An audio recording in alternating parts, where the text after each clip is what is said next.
நம்ம யாருக்காக வாக்களிக்கிறோம், எதற்காக வாக்களிக்கிறோம்னு தெரியும் போது தெரியணும். அப்போ வந்து அவங்க வந்து அரசியலில் தானே இருக்காங்க.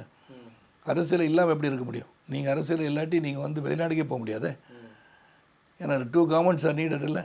இங்கே போலீஸ் வந்து உங்களுக்கு ரிப்போர்ட் கொடுக்கணும், நீங்கள் நல்லவன் சொல்லணும், இந்த கேஸ் எல்லாம் போலீஸ் தான் கொடுக்கணும். State government is involve, central government gives you passport.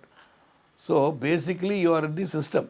இந்த சிஸ்டத்துக்குள்ளே வரும்போது யார் நல்லது பண்ணுறாங்க, எப்படி பண்ணுறாங்க, என்ன மாதிரி தலைவர்கள் வரணும், என்ன மாதிரி நீங்கள் எதிர்பார்ப்பு என்ன, உங்களுக்கு வேலை கிடைத்ததா, கல்வி கிடைத்ததா, கல்விக்கேற்ற வேலை கிடைத்ததா, வேலைக்கேற்ற ஊதியம் கிடைச்சதா, இதெல்லாம் பார்க்கணும்ல. So you depends on you. உங்ககிட்ட தானே வாக்கு கொடுத்துருக்காங்க, மக்கள் தானே டிசைட் பண்ணணும். உங்களுடைய டிசிஷன் வந்து should be a good decision. And 2வது 100% வாக்களிப்பு இருக்கணும். நான் முந்தைய ஒரு தடவை சொல்லியிருந்தேன். நான் வந்து சினிமாவுக்கு வந்த புதுசிலே அப்போ வந்து அலைபேசி கிடையாது. நான் சொன்னேன், யார் ஓட்டு போடலையோ அவங்க டெலிஃபோன் கனெக்ஷன் கட் பண்ணிடுங்க, சாக்கடை வசதியை கட் பண்ணிவிடுங்க, தன்னாலே நெக்ஸ்ட் எலெக்ஷன் வந்து ஓட்டு போடுவாங்கன்னு சொன்னேன்.